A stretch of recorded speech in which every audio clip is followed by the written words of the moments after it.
have Claressa Shields and Brittney Elkin. And before we begin, I would just like to show our appreciation to all the members of the media who have taken their time out of their schedules to join this call. I really hope we can answer some questions for you. With that, I'm going to go ahead and turn it over to our CEO, Peter Murray, for some opening statements.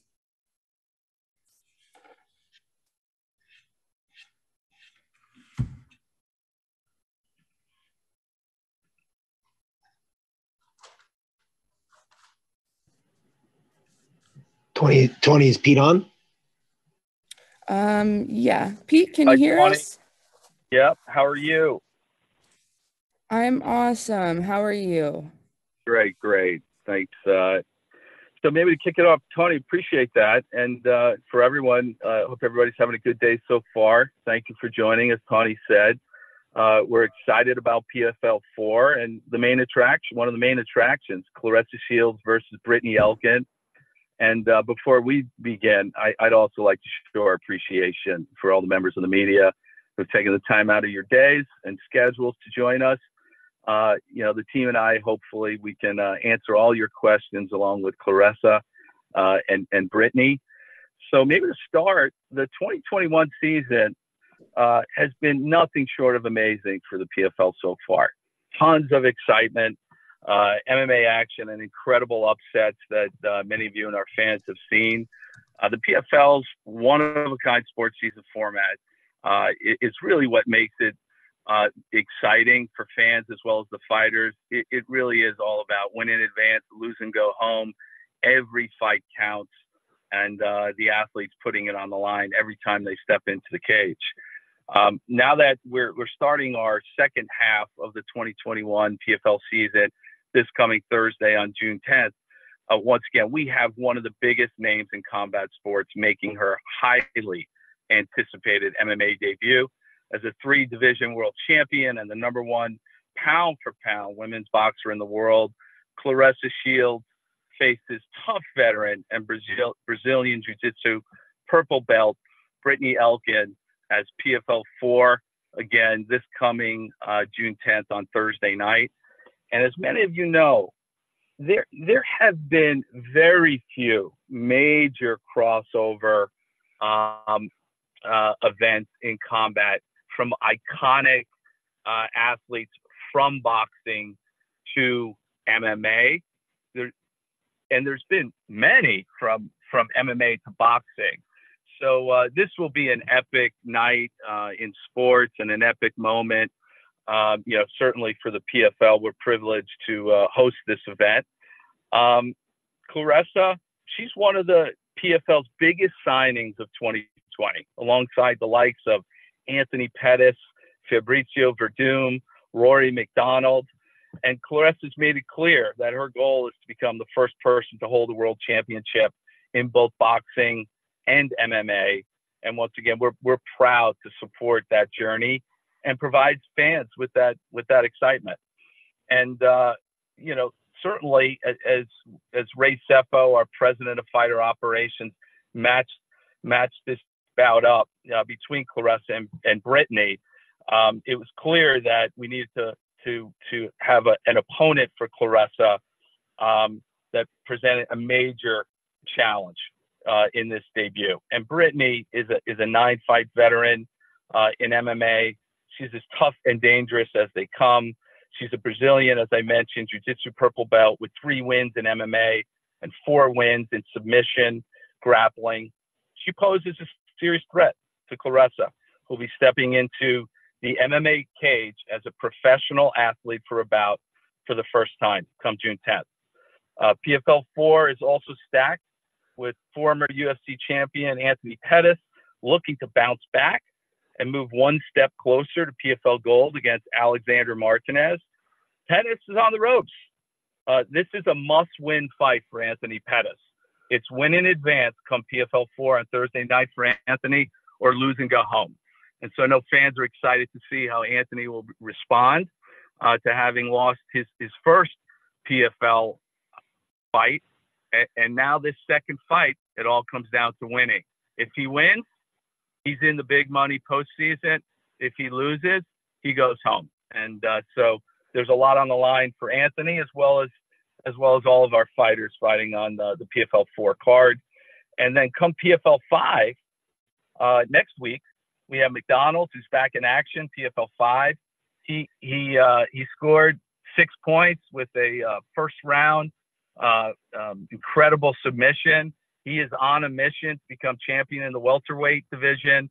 Got a lot of tough competition with incumbent champion Rory McDonald and others, and then more to come for PFL 6.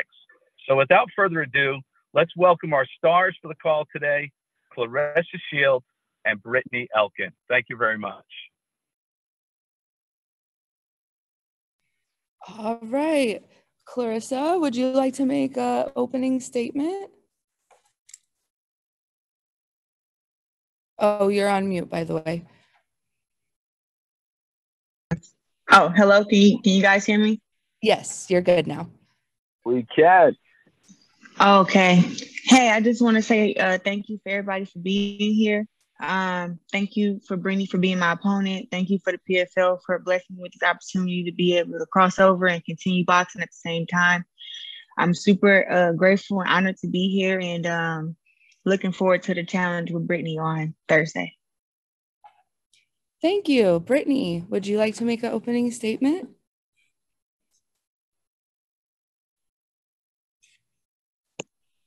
Can you hear me? Yes, good now. Yeah, I'm also very excited to make my time in the cage on Thursday, as well as thank you for Claressa for fighting me. I'm just ready to perform really well, and I'm very well prepared for this. Awesome. Excuse me. Awesome. Great. I will go ahead and start taking some questions from the media. First up, let's go with Tom Ward, please. All right, a question for Claressa here. Obviously, as the GWOAT, you've probably got your pick of the punch when it comes to MMA gyms. What specifically made you choose Jackson Wink? I chose Jackson Wink Gym because I'm just a believer that if you anybody can train hard, anybody can train long, but it's about training correctly. And I felt like Jackson Wink was the perfect gym because I feel like Johnny Bones trains correctly, and also Holly Holm was able to make the transition from MMA to boxing. And I just felt like they would be able to help me with my transition. And that they can actually teach me, and like I said, you can go anywhere and learn, but it's just like, are you being taught the right things? So I really wanted to be taught the right things. And I really felt like when I did my homework on Coach Jackson and Coach Wink, that they're great game planners and great strategists. So I had to go to Jackson Wink and see it for myself. And it was right. They're great coaches. Following on from that, who's going to be in your corner on Thursday night? Coach Jackson and Coach Wink will be in my corner fight night. Amazing. Best of luck. Thank you. Up next, Eddie Goldman. Okay. Thank you very much. Can everybody hear me okay? Great. Great. Okay. Thank you. Hi. Question for both Claressa and Brittney. There have been a couple of fights in the last several years in MMA history where top-level professional boxers have gone into MMA with different results. One of them was James Toney against Randy Couture, and another one was Holly Holm that Claressa just mentioned against Ronda Rousey. I wonder if you two have watched those two fights, and even though they're all different kind of styles in you two, what lessons you might have drawn from those two fights? Which one of us talks first? Well, Brittney, you spoke first, so I guess you can answer first. I have watched both of those fights. I mean, you want outcomes such as they both happen. I mean, both, I think, parties could say that. There's so much ground to cover in MMA, so you just want the verses to cross. But I mean, obviously, I hope that stylistically mine prevails over boxing. Yeah, and just to follow up, from Brittney, I've never seen a fight between James Toney and Randy Couture because what is there to see? I mean, he trained a month and a half, 2 months to get ready for Couture, for Randy Couture. He didn't train any MMA. He was 42 years old, and that's the story there, and he got knocked out first round. And then you have the fight with Ronda Rousey and Holly Holm, which I actually betted on Holly Holm to win that fight because I knew her boxing background, and I knew that Ronda Rousey was trying to prove to everybody that she could box and not only just, get people their arm bars and do judo and jiu-jitsu. So I was able to watch that fight and watch Holly Holm prevail. I don't make that comparison between me and James Toney because James Toney was great in boxing just as I am. But when it comes to making a transition in MMA, he didn't take it serious. And also, too, I'm 26 compared to him being 42. That's a big age difference. So I feel like, if any boxer wants to come to MMA, right, and they think that they don't have to train any of the other arts, those boxers will always lose. Happily, I'm not one of those boxers, though I've been at Jackson Links for the past 7 months, and I've had great sparring. I've done some jiu-jitsu. I've been doing some wrestling. I've been actually doing all these arts and mixing them together to get the best thing that I can get and be the best fighter that I can be. So that's what I'll do on Thursday because we have a game plan, and my job is just to follow the game plan and execute. And I believe that I've always done a great job at doing that. And do either of you want to make a prediction for this fight? I'm going to win. That's all my prediction is, the W. I'm quite sure she feels the same way as she should if she doesn't. I feel it's going to end in the second round, and I'm going to win. Okay, thank you. Good luck to both of you. Thank you. Let's up next, Dan Rafael. Dan Raphael. Hello, everybody. Oh, sorry. Thank you. No problem. I'd like to start off with a question. Claressa, how are you today? Good. How are you, Dan?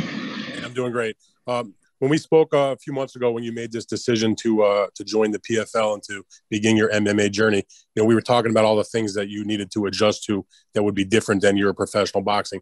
And I remember you spoke to me about, really trying to, make sure that you knew how to properly kick and, use your lower part of your body as opposed to your striking.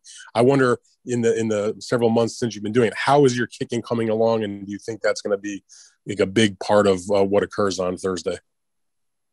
I think that my kicking is coming along well. I feel like my jiu-jitsu and even my wrestling has come along well because I haven't just, strictly focused on just my boxing because my boxing is already so strong.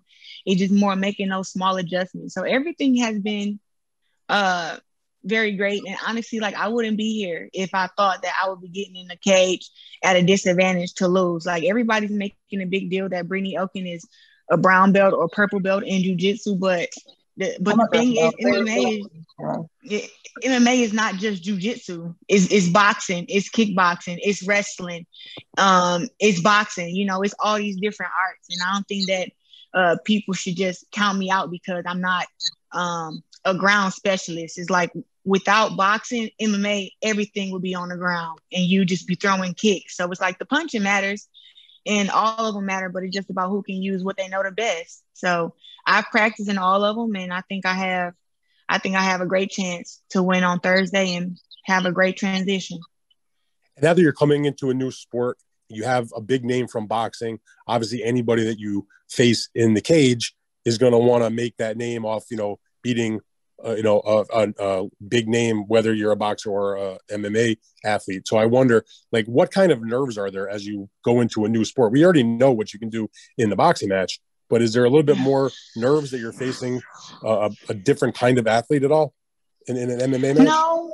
No. I don't have any nerves because nerves do not help you for the fight. I feel like I prepared to be here. I would have had nerves, if they would have told me that this fight was happening 4 or 5 months ago, I'd be like, oh my God, because I really hadn't really submerged myself in it yet, But now that I've been doing it for 7 months and I've had like so much training and so much time to learn so many different things and understand what I'm doing, understand what it is that I need to do, for this fight, I'm completely comfortable and I look forward to Thursday. Like, instead of having nerves, I'm actually excited. So that's the good thing. Like, I'm excited to be there. I'm excited to fight and come out victorious. So I'm just excited, but no nerves though. All right. I certainly wish you good luck. I'd have a question for Brittney also, if she's still there. Brittney? Yep. So you heard what Claressa had to say about that. And now I think that maybe not you, the athlete, but fans who watch may think, you're the MMA fighter that's now charged with taking care of the boxer, trying to be the interloper into MMA. How much of like a rude welcome to this new sport for her do you want to give her? I mean, we know you're experienced in this, but she's kind of coming onto your turf. You want to make sure that she remembers it in a very bad way? Well, I just hopefully it doesn't work out for her. You know what I mean? Like, I'm hoping that my tactics go together well and hers don't. I think it's per person transitions into the sport per person, what they're willing to give the sport or what they're willing to train for the sport. So, my goal is just not to make her game plan work out, and I'm not putting the task on shutting down like some new elitist athlete in the sport. I'm putting on the task of my fight and me and Claressa fighting. So I'm going to do my best to shut down, her tools and play into the tools I have. I'm not, I feel confident in doing it. And my last question for you is, I know you have your specialty in mixed martial arts. Obviously, her specialty, even though she says she's trained for 7 months in MMA, obviously is as a striker because she's a boxer. I wonder, in your preparation, did you ever go and look at any of her boxing matches just to see what her striking is about, even though there's no film of her to watch in terms of the other things that you would do in an MMA fight? Oh, absolutely. I watched her videos a lot. In the beginning of the camp, we watched many videos of her footwork and everything like that, of where she's standing when she's throwing. So yes, I've reviewed many tapes. And what do you think? I feel confident, and I'm here. I'm gonna take that on. I feel confident to try to lead her into what I got to offer. All right, great. Thank you. I wish you good luck also. Appreciate your time. Thank you. All right, just a friendly reminder, one question per media. Up next, we're going to go with Tanai. Hi, I'm Tanai from MMA Island. I have a question for Peter. Peter, Hi how's there. it going? Hey, All right, how are you? I'm doing well. I just wanted to ask that when the fans would return. Obviously, PFL 1, 2, 3 were great, and PFL 4, 5, 6 are going to be great as well. But I understand that the PFL is still in the bubble. When can we expect fans? Yeah, I mean, we're really focused on distributing our live fights around the world. We're on ESPN here in the U.S. and we distribute to 160 countries. So that's number one. Number two, we're evaluating as state regulations change the ability to have fans attend the events. We're not planning that for the regular season, but come the postseason, we'll be making an announcement later this week on the official home of the 2021 PFL playoffs. It'll be a residency, and certainly there'll be additional access beyond production personnel and the fighters for potentially fans attending those events. Awesome. Can't wait for the fights. Good luck. Thank you. All right. Up next, Dylan Bolker, please. Hey there, Claressa. Appreciate you making some time. No problem. How are you? Oh, I'm doing well. I was just curious because, much has been made of your work at, Jackson Wink recently, but I'm kind of curious if you've been able to, pick the brains of certain athletes like, Heather Hardy and Amanda Serrano, who have also done the crossover you're endeavoring to do. I haven't been able to pick Heather Hardy or Amanda Serrano brain, but I've been able to pick Holly Holm brain, right? And I've been able to pick Johnny Bones brain, and I've been able to put, my brain together with Coach Jackson and Coach Wink, to make this transition to be as comfortable for me as they want it to be, right? So I've been able to talk to some greats, and I feel like Holly is she's like the cheat code for me because she's done it successfully. The only boxer, like people talk about me transitioning, but it's like, I want to be MMA world champ and boxing champ at the same time. Like Holly Holm, she did it, but she did it one at a time. So that's the only difference. So meet. So me and her had plenty of conversations. We had plenty of sparring sessions, you know, between her and I, and we've done some wrestling stuff and some jiu-jitsu stuff together, you know, to help get me prepared for this fight.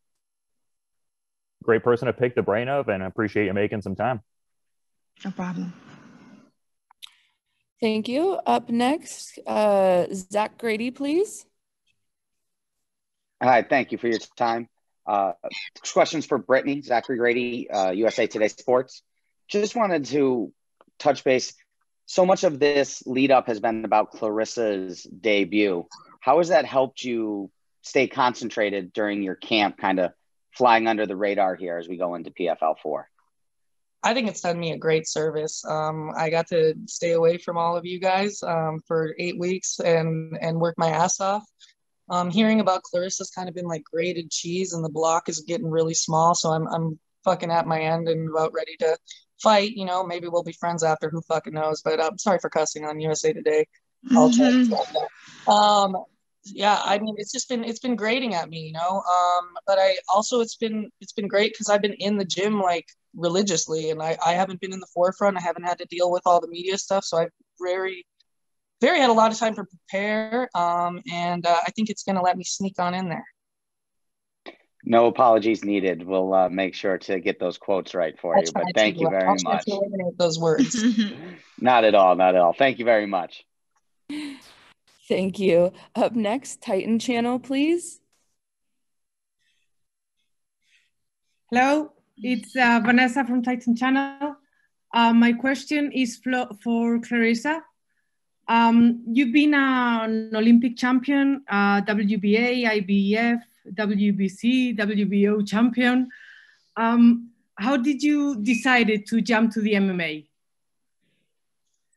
After accomplishing all that I've accomplished in boxing, you know, I have a great resume, you know, resumes that men want to have, but the men in boxing have millions of dollars, and I don't got millions of dollars. So that's kind of what made my transition to MMA, because I feel like I'm a hard worker, and I learn things fast, and I'm just super ambitious and super determined.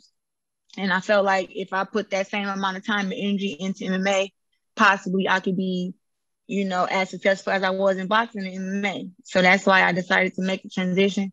Also, just like the equality of the PFL, you know, giving the women a chance to fight for the $1 million, and having the 155 weight class, and the lowest I fought is 154 in boxing. So it kind of made, you know, so much sense of just like the equality, the weight class, you know, to be given that opportunity.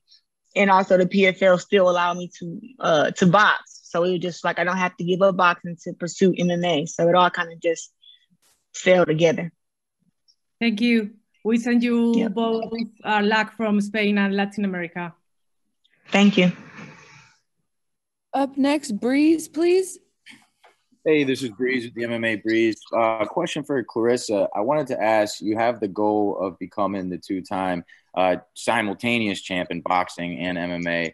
Should it not go your way this season, being your first season, and you come up a little short of that goal, will we see you again in the following years to come in MMA? Will it be with PFL? I don't know why it wouldn't go my way. And see, that's the thing. I don't like questions like that, because I'm a winner, right? So I think about winning. So right now, of course, the big goal and the big picture is to be MMA champ and world champ at the same time. But I'm just not a person who think about losing. You know what I'm saying? So with that, you know, I'm gonna take it one fight at a time and just kind of go from there. You know, like it's about me getting the experience. So when it's time for me to join the PFL season, I can be prepared for those top girls and those girls who are there. But right now, my main focus is Brittney, and I'm not thinking about no other fights after that. So we're gonna take care of Thursday, and then we'll think about the girls who come after. But I'm definitely not thinking about nothing with the word losing even involved in it, and me fighting. That's just not what I'm thinking. 10-4. Thank you so much. All right. Curtis Calhoun, please. Hi, Curtis Calhoun with Low Kick MMA. Question for Peter. You announced earlier this year that Wiz Khalifa is going to be added to the PFL team. Can you kind of talk about the impact that he's made already in the short time he's been on the team, and talk to us a little bit about what his role with the league will be? Yeah, absolutely. Nice to connect. Wiz is part of our ownership group. First and foremost, the relationship started. He's an investor, along with being a music and cultural icon. And it was really the perfect fit for us to partner. MMA is part of his lifestyle, his own personal training regimen, and he's a fan of the sport. So it makes it such a natural fit. And as a role, he's playing a role and help us shape the brand. Number one, expand our content offerings. Number two, we're even collaborating on lifestyle, PFL themed lifestyle apparel, along with his Taylor Gang brand.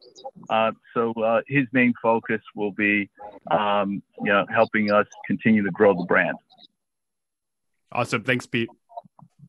Thank you. Thank you. Up next, Jay Anderson, please.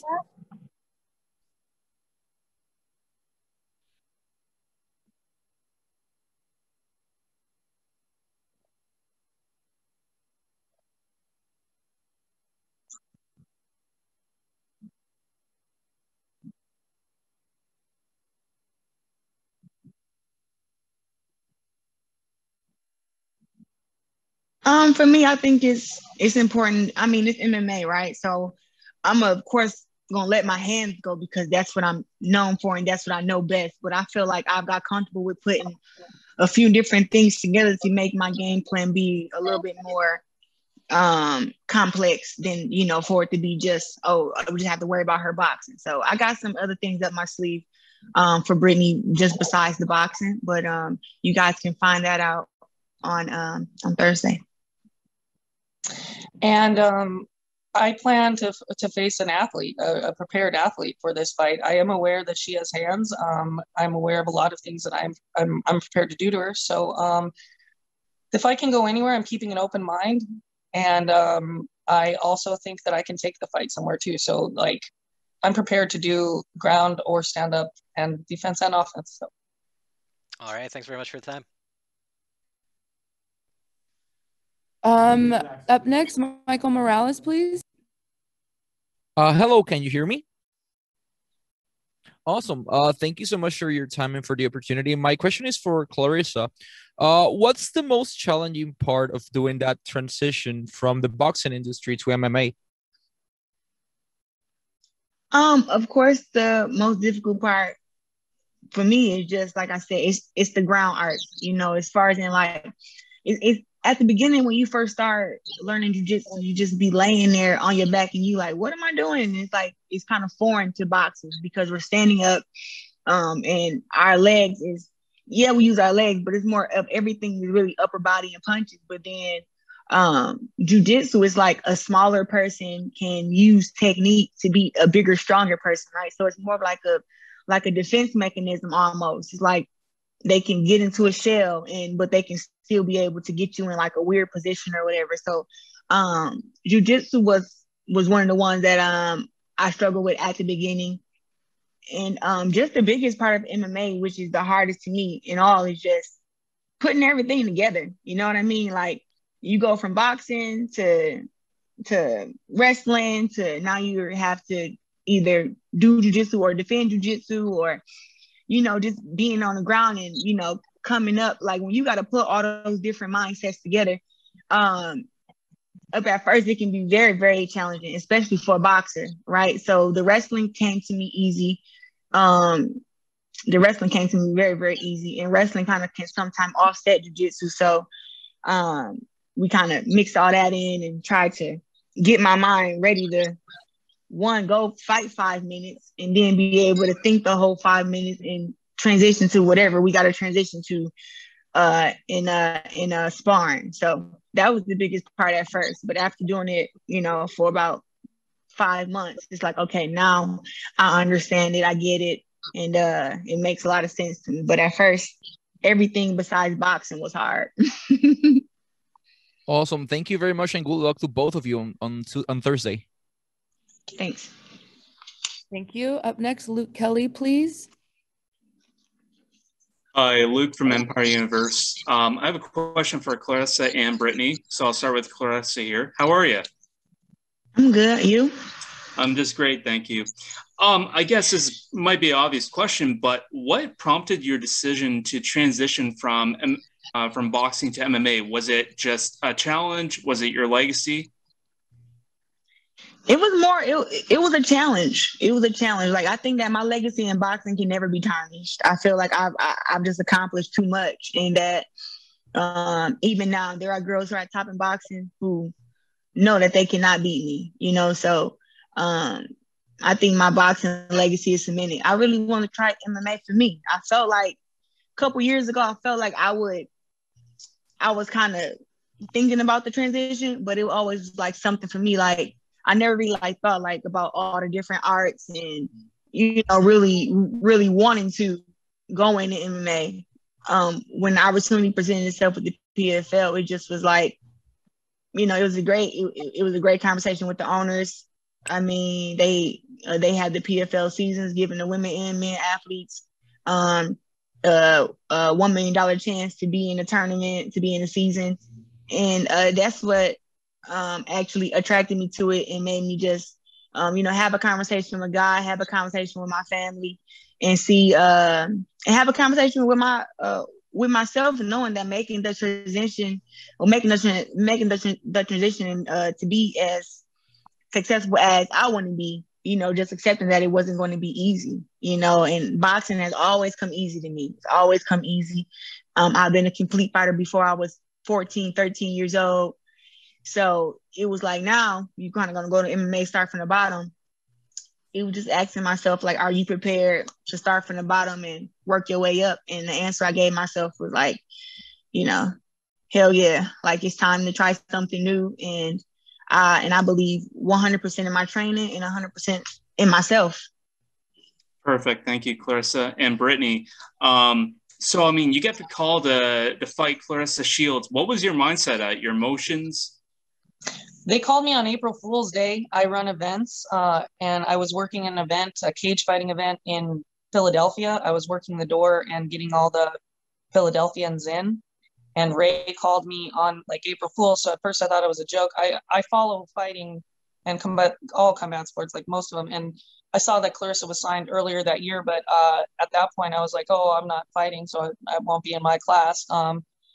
Ray threw it down on the table, and I just stepped away from the door for a minute, and I kind of didn't believe him because it was April Fool's Day. So I called him back, and I was like, are you serious? And then I started to really look at it, and it's a great matchup for sports. I mean, it's a purist versus, you know, mostly purist ground purist. Even though I have the MMA background, a lot of my accolades are on the ground. So it's interesting, and I like the fight. I like the matchup. I pulled myself out of retirement to come and be one of the competitors in here. So I'm pretty fucking excited, and I think the best part about this fight is being in it.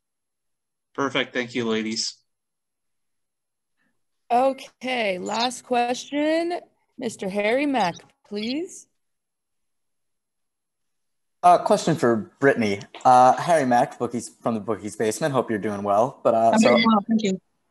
Good. So obviously this is a massive opportunity for you, and there's going to be you know, a lot of eyes on this fight with Claressa's debut. So you're coming in as a fairly sizable plus 375 betting underdog, despite, you know, the advantage and experience and everything like that. So I just kind of wanted to know, do you feel like you're being overlooked at all by odds makers or the fans? I mean, none of that really. I mean, I kind of was okay with it. If I was being overlooked, it really left this little place for me to like hide and train and get ready for this fight. And numbers like that don't really matter to me. Hopefully somebody makes some money.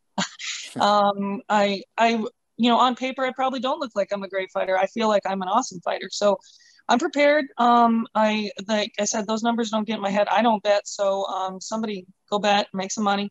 And like that kind of stuff doesn't get in my head at all. I'm totally ready. Actually, we laugh about it. Me and my head coach, we're like, So I just, I'm in a great mood, great spirit for this fight, and I hope to change the odds or give a big upset.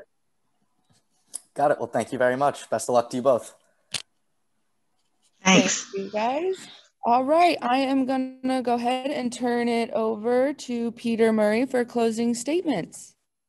Oh, thank you, Tony. Well, hey, first off, I want to thank the media for once again for joining us today. And most importantly, I want to just thank Claressa and Brittney, we really appreciate you being part of the PFL, and wish you the best this Thursday night. And for fans, we have Thursday night MMA, June 10th. This event, Claressa versus Brittney, which is PFL 4, special attraction, main event on that card on Thursday night. Events will be televised on ESPN2 in prime time, as well as ESPN Plus. And once again, beyond this epic, I believe, moment in sports, Claressa's debut and her bout versus Brittney, we have the second half of the PFL 2021 season. And I think one of the biggest stories on that card is, will Anthony Pettis make it into the playoffs? It's win and advance, or lose and go home. So it's going to be a great night this Thursday night on ESPN for fight fans. So once again, thank you all. Great job, Tawny, Lauren, putting this all together. And once again, Claressa, appreciate you, and Brittney, appreciate you. Thank you. Thank you.